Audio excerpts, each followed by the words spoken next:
All right, let's get started tonight. I want to welcome everybody to our fourth installment of In the Dugout.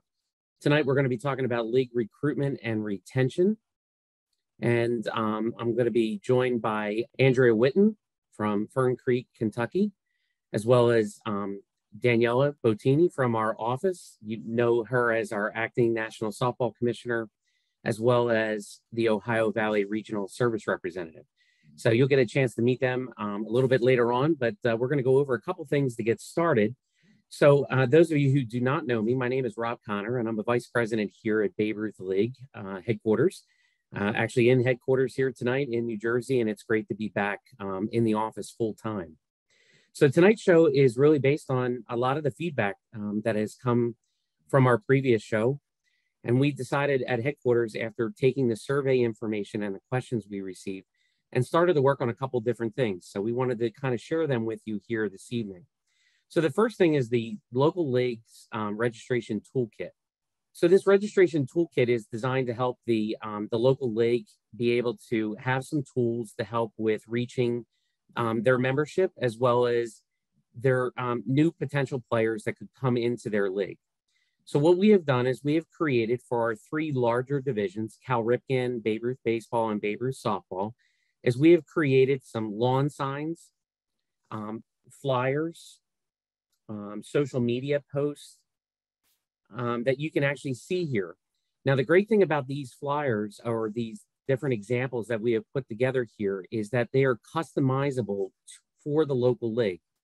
So when you click on that link and you later on this evening or tomorrow, if you want to take a look at them, you can go in and you can update these with all the different text to customize it for your local league. You can also take these over to a local sign shop, a local printer. They could edit the files up for you. They're simply done in Photoshop, and they're mostly all text edits for you, but it gives you a nice unified brand appeal that's out there that you can use to help with reaching your audience out in the local community that may know about your program and are looking for when registration is taking place or when the season's getting started, to new members that might be looking to join and play baseball and softball this coming spring. So again, we have them for leagues that only do Cal Ripken, and for baseball, Babe Ruth baseball divisions and Babe Ruth softball. So again, what is great about this is that all the fonts are located in the files, and it's able to stay consistent throughout. But this is as a direct result of our first three shows and taking feedback from those who fill out the surveys afterwards.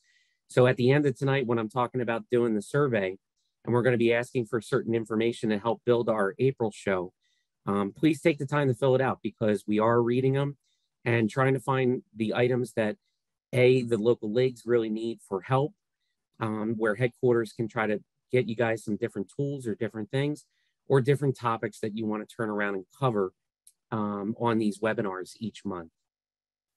The next thing that we have after this is that we've created two different cell sheets.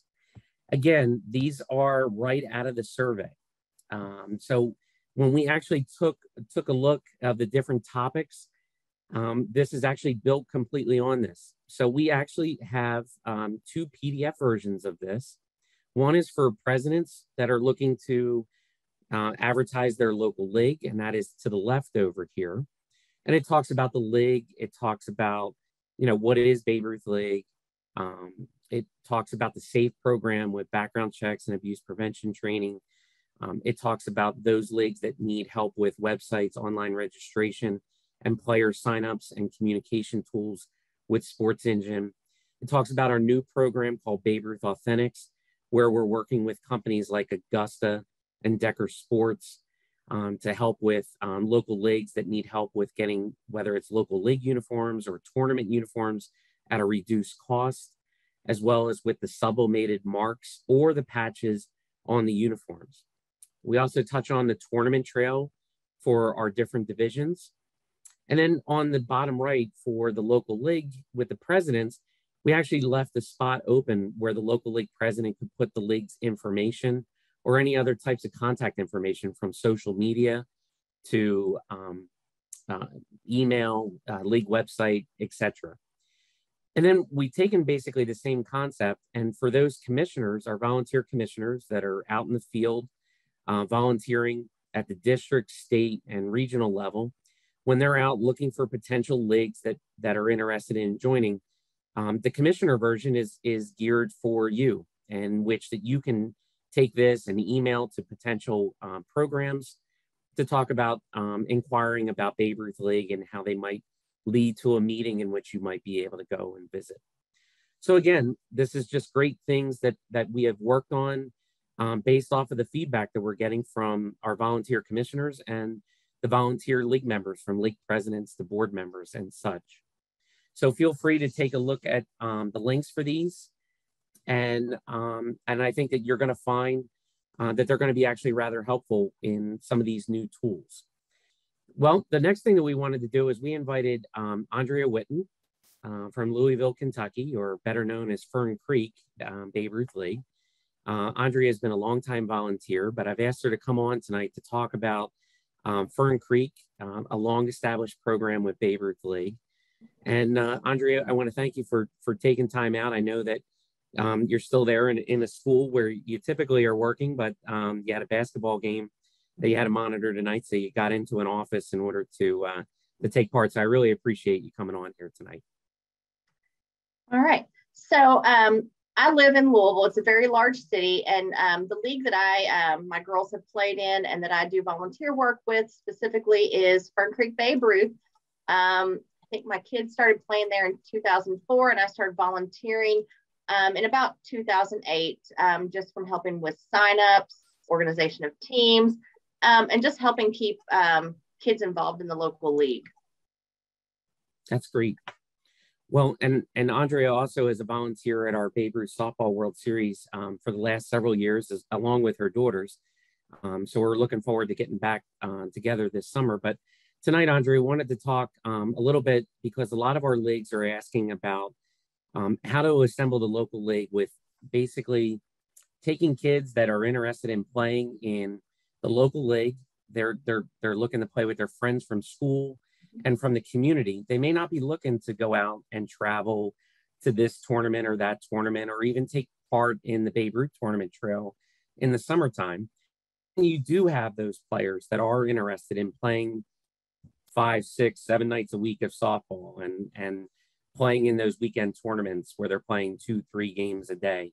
So how about if you could explain to everybody, how does your local league try to balance trying to offer both, because they are two distinct directions in how they want to participate? And I know that we're talking about softball, but a lot of this relates to, baseball as well. Yes. So I go with the philosophy of you got to do creative scheduling. And what I mean by creative scheduling is there's always going to be barriers or obstacles of things that are always pulling kids out of your local league, whether it's travel ball, school ball, other sports. You've got to look at what those obstacles are and creatively schedule around them. That way kids can do multiple things. I know here in Louisville, middle school baseball, softball is a big thing, and that runs through the spring into, April, May, when your local leagues are typically starting. So I know we look at the rules, and our local school system does not allow school ball to play on Sundays or have practices on Sundays.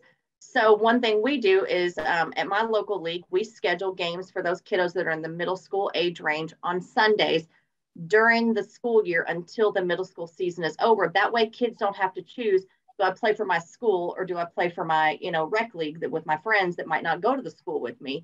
Also look at travel ball teams. Travel ball teams are always going to pull kids from your league. So you have to incorporate the travel ball into your local league. So one thing we do is we allow any coach in the league that wants to have a travel ball team, and we know every coach wants to have a travel ball team for the most part, anybody can have a travel ball team. The only caveat to that is your kids have to play in the local league, and then you get to use our league insurance. So the way we keep those kids playing is we only schedule Monday through Friday, aside from that middle school, once middle school ball's over, where we play those games on Sundays.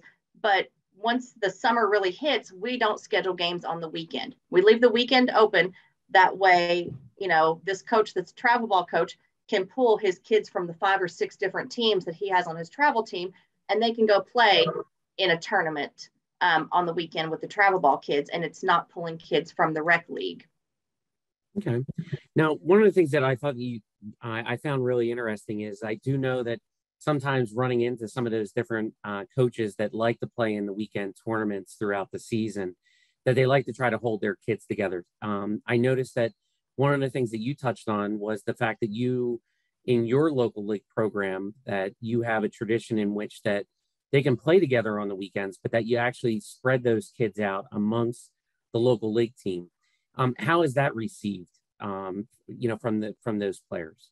I think the coaches, it all goes back to the coaches. They lead by example. So if the coach is willing to do it, you're not going to get as much pushback from the parents of, oh, our kids can't play together during the week. We can only play as a travel team on the weekend. Because ultimately, you do your tryouts and you draft to evenly divide the teams up, because that kid who is the true rec ball player isn't going to have fun if they're coming out and playing every other, weeknight against a travel ball team and they're losing every game. Where when they're divided up and the teams are evenly matched, all the kids are having fun. And also your travel ball players that, maybe you're a pitcher on the travel ball team or you're a catcher on the travel ball team. When you're playing on that rec ball team, you're doing it, it's more for the fun side of it for that travel ball kid, because once they're playing on those weekend tournaments, it's, it's all about the win. Where when they're playing in their local rec league, they're out there with their friends having fun. So they could play center field or first base or a position that they normally wouldn't get to play on their travel ball team. Right. And obviously your older daughter ended up playing college ball. So, making that jump back, to play in the local league season. I know that she pitched a lot, but she was pitching a lot on the weekends, but the local league play during Monday through Friday allowed her the opportunity, I guess, to, get off the pitching circle, on the softball field and move over to other positions and do other things, I guess, and made her more rounded. Absolutely. And okay. I use her as an example when I talk to, younger parents who think that, oh, we need to travel to Colorado for this tournament to play, or we need to go to this college showcase to play, and I'm like, my daughter played in-house rec, or not in-house rec, in-house travel, where she played with her local league, her high school team, and then that in-house travel that we allow. And she was able to get a full ride scholarship to college and didn't pay for anything, room, board, books, it was all covered. And she did 2 years at a D1 school, and then before transferring to a different school. Now, one of the things that you actually touched on there is that Fern Creek does take the Babe Ruth insurance program for accident and liability, which 8 out of 10 of our leagues do, even though we do offer the option for leagues to purchase their own insurance as long as it meets certain coverage limits.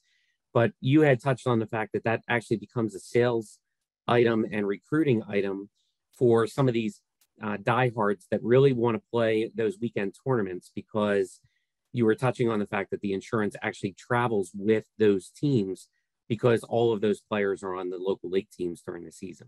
Yes. So since they're signed up for the local league, the kids are covered under our insurance. And since it's a, in-house travel team where we allow any player or any coach to have a team and take players from the local league, they're still covered under that insurance. And then the coach doesn't have to get his own insurance to go play in those weekend tournaments. Yeah. Now, over these last 2 years, we all know how difficult it is to sometimes get out on the field. We certainly experienced that in 2020. A lot of places still, felt that way in 2021, depending upon where you were in the country with the different restrictions that were in place.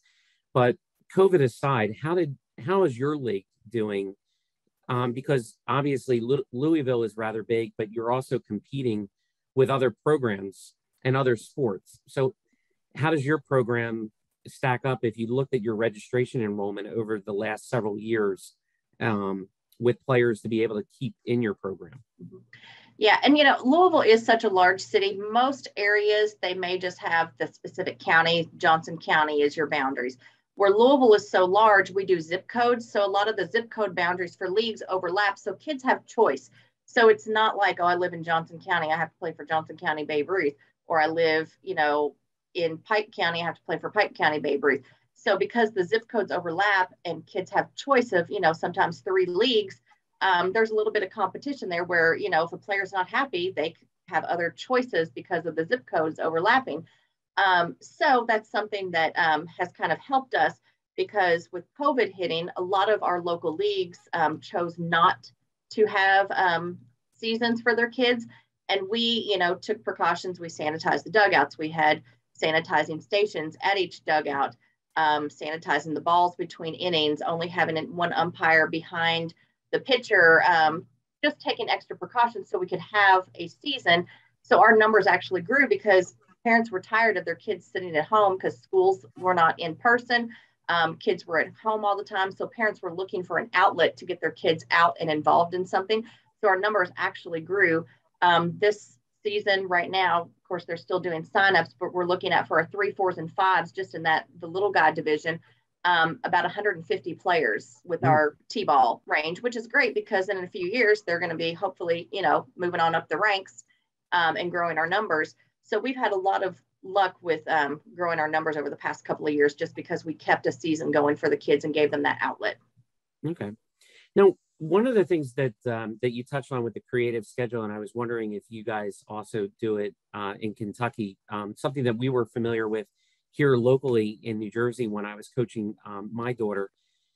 We found that local leagues, they might only have 1, 2 teams in a particular age level. Even though their community might be a population of 70,000, they still are competing with other programs in their local community to build their league and have teams. So they've looked to interleague with other programs. So they, you know, it might be 4 or 5 different Babe Ruth programs that are nearby, and they'll fashion a regular season out of those teams. Is that something that you guys have done in Fern Creek in the area because of the other Babe Ruth programs there and non-Babe Ruth programs? We actually do. Now, I haven't had it the past couple of years because of COVID and, you know, social distancing, but I typically hold an interleague scheduling meeting with just the other local leagues in the area, because some of them may only have 1 8U team, 2 10U teams, and 1 12U team. So I call it the Great Auction. I have a Excel spreadsheet and I do calendars on it. And we usually start mid-April. And we'll just say April 15th. And all the leagues, we start with 8U. And so a league will say, I'll host at 6 o'clock. And another league says, I'll take it. So it's this giant master scheduling meeting that I hold, which is great because it takes a couple of hours and we have a whole schedule for, 8 leagues for 8s through 16s in just a short amount of time. And it's, it works great because the bigger leagues know that if they don't help the smaller leagues, they'll die out. So ultimately the goal is, for leagues like the league that my girls have played in and that I help with Fern Creek, is to keep those leagues going because, ultimately we want all the kids playing regardless of where they play. So if we can do something to help them stay afloat, then that's what we do. Okay. So the bottom line is that, and doing it the way that you might have been doing it 10 years ago isn't the same way you're doing it today, that you're adapting, to what your local area must do in order to compete from other Babe Ruth programs because of some of the overlapping that you talked about that's specific to your area to competing with other programs. Yeah. And it's one of those things too. I always say, like, once you build a foundation, like your name kind of supersedes itself. So Fern Creek has had a history since 2011 of always having a softball team at the World Series in some age group. So people know Fern Creek goes to the World Series. They know that they're competitive, and that helps draw kids in as well. Okay. One of the questions that I saw come in here from Bob Willis, I see from Kansas, he's talking about, do local leagues pay an entry fee for those travel teams? And if so, how are those funds raised? So if I'm trying to understand that question correctly, I'm sure that when going and playing in these weekend tournaments somewhere during the course of the regular season, there could be additional fees for them to participate, to cover umpires and possibly awards and balls, etc. How is your league? How do you handle that with those players turning around and doing that? Right. That is something that, the travel team is something separate from the league. So if they choose to go play in a travel ball tournament, the entry is $250, that team is responsible for it. The league does not pay it because that is something that's outside of the league. We just allow the kids that outlet by doing the scheduling the way we do, that they can play rec ball and have the opportunity to travel ball and use our insurance as a bonus. Okay. So one of the things that in the very beginning here, I touched on the league toolkit as an option for local leagues to have things for the lawn signs, to flyers in schools, to social media posts. But when your league is looking to communicate with its membership, how are you going about communicating with leagues today that maybe you weren't doing it that way 5 years ago, 10 years ago, but you find that these are the best ways to communicate, to get your message out to the members to come back, as well as to bring new people in? Yeah, and we used to do yard signs to advertise. We've kind of gone away from that because now there's Facebook, and we use the SI Play, where we have everyone who has signed up. It's easy to send, communication to any player that you've had in your database. So that makes it an easy tool to communicate with prior players to let them know, hey, we're doing early bird signups. You get a discount if you sign up by January 1st. We also have our local trophy store puts out a sign out on his front marquee board. We've also done, we've partnered with Dick's, who is one of our Babe Ruth affiliates, and we'll do a Fern Creek Day at Dick's where people can come in, they can sign up in person, and then Dick's will offer discount coupon codes for those Fern Creek families that come in. So it kind of is a win-win for them too. We're getting people to sign up, and Dick's is getting money spent on, softball equipment or whatever else with their coupon. And also for some of those leagues, I'll get calls and leagues will say, we don't have enough players, to fill a team. How do we reach people? And I always offer the advice of, and we've done this as well, working in the school system, I kind of know how the communication system works. And being how, COVID caused schools to shut down and kids to stay home and do their schooling, schools had to find ways to communicate with parents besides sending a photocopied sheet home in a kid's backpack, which is what we used to do. We used to photocopy sign-up sheets and take it to the schools and say, hey, can your teachers pass these out to the kids? Well, now we can call a school and say, whatever computer system you use, like here in Kentucky, we use something that's called Infinite Campus, and the schools have IC Mailer, and that with a push of a button, they can shoot an email out to every parent email address that is in their system for the kids in their building. So, it's easy, quick phone call and talk to the principal or the secretary and say, hey, I'm with Fern Creek Babe Ruth, and we'd like to send out information to your parents about our local baseball and softball signups. If we send you some information, can you include it in your weekly email? And it's a quick way, no cost for postage, no cost for photocopying flyers, just, add it to your email with a link to your signups. And it's a great way to get kids that might not know about your league because maybe they've just moved to the area and they don't know what's out there, or, first time parent that, okay, I've got a 5-6-year-old, what's out here? I don't know, because they don't have any older siblings that are playing in sports. So it's a great way to reach those parents that might not otherwise know about your league. That's good. So, so we touched on a lot of different things here that the local leagues can take a look at, from creative scheduling to work around, whether it's middle school, high school ball, to other programs, figuring out a regular season schedule that might be Monday through Friday rather, and then leaving flexibility for those kids that want to play in weekend tournaments to go and play the weekends in tournaments and such. And then at the end of the day, after you're, trying to juggle all these different things, from that to managing an interleague schedule where you're trying to get everybody games for local league play, where does your league focus when you start to talk to your coaches about trying to still make it fun for the kids, that there's still a focus, whether you're playing, you want to play softball in high school, middle school, one day maybe college, etc., to the kid that just wants to go out there and play with their friends on the weekend? What are some of the things that you guys focus on there in your local league? One of the things we focus on is, although we let those coaches have their in-house travel teams, we give them practice time during the week. We make sure those coaches know that rec ball comes first, because ultimately those recreational players are the foundation of your league. If those kids aren't having fun because, you're catering to the travel ball kid or whatever else, they're going to leave. They'll find something else to do. And if you lose your rec ball kids, it doesn't matter that you've got these travel ball kids. You don't have enough to sustain your league with a few travel ball teams. So you've got to make sure the focus is on those rec ball kids, because they're ultimately the foundation of your league. Okay. So one of the other questions that that's come in here is that, so we touched on when talking about how you guys formulate your regular season teams, and then you might play in tournaments on the weekend, and you've talked about even those teams that are playing on those weekend tournaments during the season, that you disperse them back onto local league teams. Mm-hmm.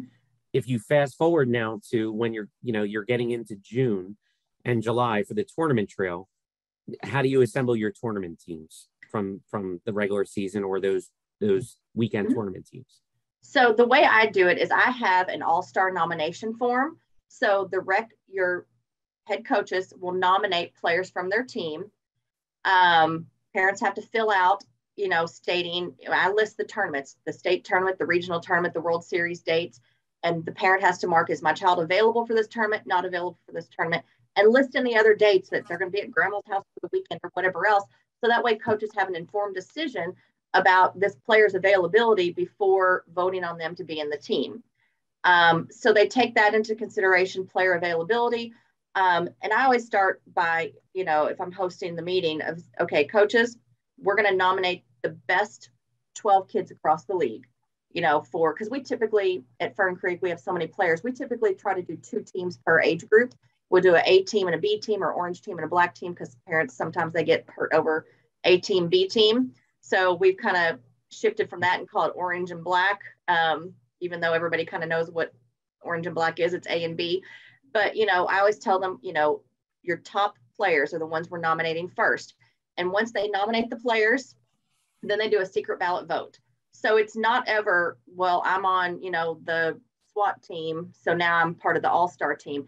I always make sure that the coaches know membership of this team does not guarantee that you're on this team.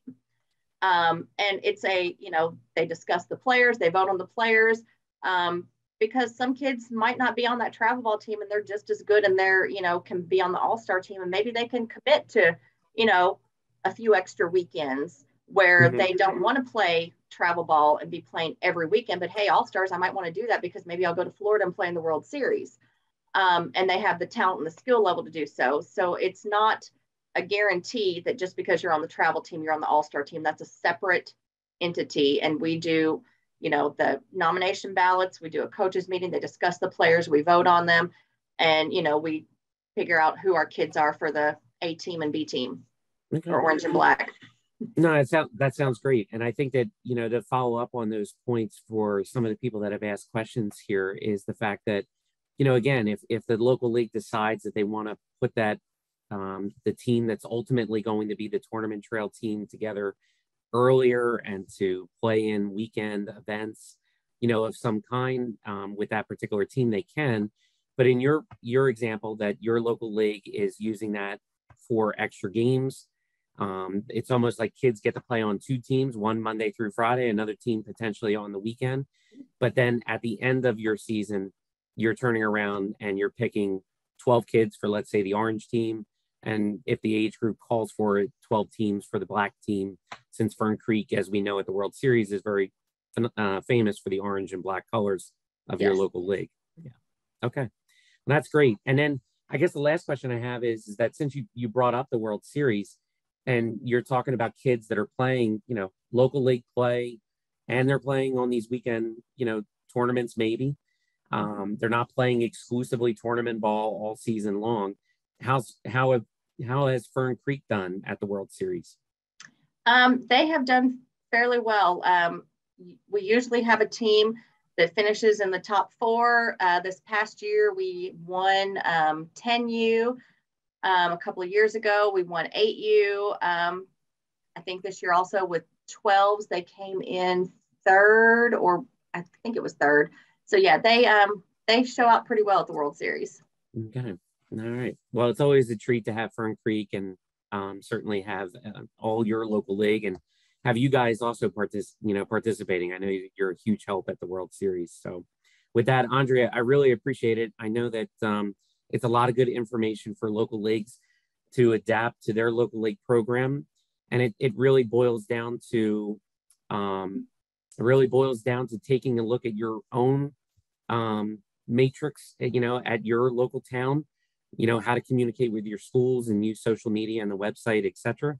And I think that you gave a lot of good ideas for them to follow, whether their town is small or large. So thank you tonight. Mhm. Now I wanted to turn it over to my acting National Softball Commissioner and Ohio Valley Service Rep for a number of years now, Daniela Bottini. Danielle has been involved in many aspects here at headquarters, and she's going to take a little bit of time here to talk about some of the news and highlights that we have here at headquarters. Hi, everyone. Thanks for attending tonight's webinar. I just want to go over a few items here from headquarters. In our last seminar, we talked about the insurance. So right now, your current insurance did expire February 1st if you had K&K last year. So you do want to get a charter into us to get your insurance renewed for this year.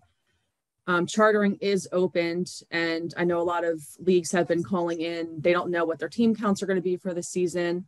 We highly suggest you chartering at least one team just to get your charter in and your insurance established to us. You can do add drops. Meaning if you just charter the one team right now and next month you end up having 10 additional teams, you can get online and add those teams, and you're able to do that until July 1st. And also with our current charter teams, the league kits did start to go out. We were delayed this year due to the supply chain shortage of paper, but league kits did start to go out. You should be receiving them shortly if you haven't received yours yet. They do go out to the league president's address that we do have on file. If you don't receive your league kit in a timely manner, you can always give us a call. We could track it for you. Another thing that is also opened is the background checks and the abuse prevention training. So if you did not complete a background check in 2020 or 21, you'd have to get that submitted to us. So that is opened on the Sports Engine website. The other thing here are your rosters. Sports sign up play is opened. You're able to submit your rosters now. The one thing with rosters is your team counts will need to match your rostered numbers. So if you have just that one team chartered, for right now, you can only roster that one team. So just keep that in mind, that your charter numbers must meet your roster numbers in order to submit your charters. All right, thank you, Danielle. So the two other topics that are here at the bottom is in the league kits, we have a great coupon this year. For the first time, there is something from baseballism.com. Those of you who might be familiar with it, it is a great product for a lot of baseball fans out there. Certainly right now, we're frustrated baseball fans with Major League Baseball sort of having their problems right now, but they have a lot of great products, and they even have some notable ones for Babe Ruth the man. So there's this special coupon with a link that is in the chat and will be emailed to you. But there is this coupon that is in the league kit with the promo code Ruth22. So those of you who are on the webinar tonight who may not be getting a league kit because you're not the league president and you're a commissioner or you're another league official, feel free to go onto that link and check out the different items that they have for either Babe Ruth the man or some other great products. They definitely have some really cool stuff on their website for purchase. So that's a little treat for everybody taking the time out of your schedule to take part tonight. The last part here is about sports sign up play. So about 10 days ago, at the most, I believe, we sent out an email to local league officials notifying them that sports sign up play is going to sunset in September at the end of the season. Doesn't mean that sports sign up play is going out of business or league websites that are on sports sign up play or online registration are going to be lost. Those of you who may not know, about 7-8 years ago, Sports Engine acquired sports sign up play, and over that period of time, they have been working to bring their platform under Sports Engine. They've asked a couple times for us to make this jump. We decided to wait to see some other national programs go first. And as it turns out, Babe Ruth will be the last ones to come off of sports sign up play. So those of you who are on a Sports Sign Up Play website, you got that email. Not to worry, somebody will be contacting you from Sports Engine, but it will automatically switch over. There isn't going to be anything special or extra that you have to do, or that you're going to be down for any maintenance or anything like that. So that will be happening as we approach the fall. And we just wanted to make sure that you're aware of it and to give you a heads up, and that Sports Engine staff will be contacting you as that changeover is going to start. And then after that, everything will be tied exclusively to Sports Engine for background checks, abuse prevention training, online registration, league websites, etc. Okay, so a couple questions, Andrea, bring you back in here for a little bit. One of the questions, since Fern Creek has actually been to the World Series several different times, you want to, touch on what your local league has done for fundraising for either the softball World Series or other World Series that Fern Creek has taken part in? Mm-hmm. So the teams in recent years have gotten better with their fundraising than when my daughters were playing, because we would wait until All-Star season to start fundraising. Where now, since there's more of the travel team that's in-house, they kind of tend to start fundraising year-round. And our treasurer lets them keep their money in the Fern Creek account. He just sorts it out by, which age group team it is. So that way, when they need money, they can deduct money out of the account for themselves that they have raised, and we just kind of house it all for them. But they do things like bunco nights, trivia nights, cornhole tournaments, pancake breakfast. There's lots of things. I know, just taking it back to high school, my daughter also bowls. We just did a trivia night for bowling, and in one night raised over $5,000. So there's some quick ways that you can do some fundraising that is easy and doesn't require much on your part other than having a location and getting people to buy tickets to come. Okay. One other question, because obviously, depending upon where you are in the country, you have different opening day times and trying to get a regular season in before the tournament trail begins. When does Fern Creek get started? They start the season usually, we kind of revolve everything down here in Kentucky around the Derby. So we usually start after spring break, the weekend of Thunder over Louisville. So when the big fireworks display is, that's usually when we start. But I think he was asking when they start their fundraising, not the season. Okay. All right. Okay. One of the other questions I put in the chat here from Phil Marcoux. The e-rulebook is available through the BabeRuthCoaching.com website, where the coaching education program is. That link is in the chat if you're interested in pulling down the softball or baseball e-rulebook inside. And it's available online and available. Certainly don't have to wait for the print version, which obviously has been a little bit of a challenge, more so this year than in years past. Okay. All right. Our next question is, will there still be an option to for roster uploads after Sports Sign Up Plays transition? Ralph, if you're touching on the fact that those leagues that use another service besides Sports Engine or Sports Sign Up Play to do roster uploading, yes, instead of uploading them into a static Sports Sign Up Play account for uploading CSV rosters, you'll have it available on Sports Engine. Again, that will not affect this 2022 season. The transition will begin after the 2022 season. So this is more to give everybody a heads up. That's why we did it with email, and we figured we'd touch on it here in the dugout. But it will be something later in the year and does not impact in any way, shape, or form regular season or tournament rosters for the coming season. Okay. One more question came in, asking a question again: can a 14-year-old play on a 13-year-old team during the regular season? In softball or baseball, that would require a waiver to be done. So the league president would reach out to the district and or state commissioner to start that waiver.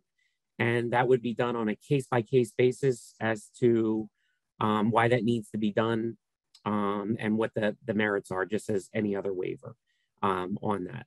So can it be done? Technically, yes, but it must be done with a waiver. And the waiver must be approved through the chain of command, district, state, region, and then either Robert Faraday, if it's a baseball waiver, our vice president, national commissioner, or on the softball side, it would be Daniela to handle those questions or those waivers rather. Okay.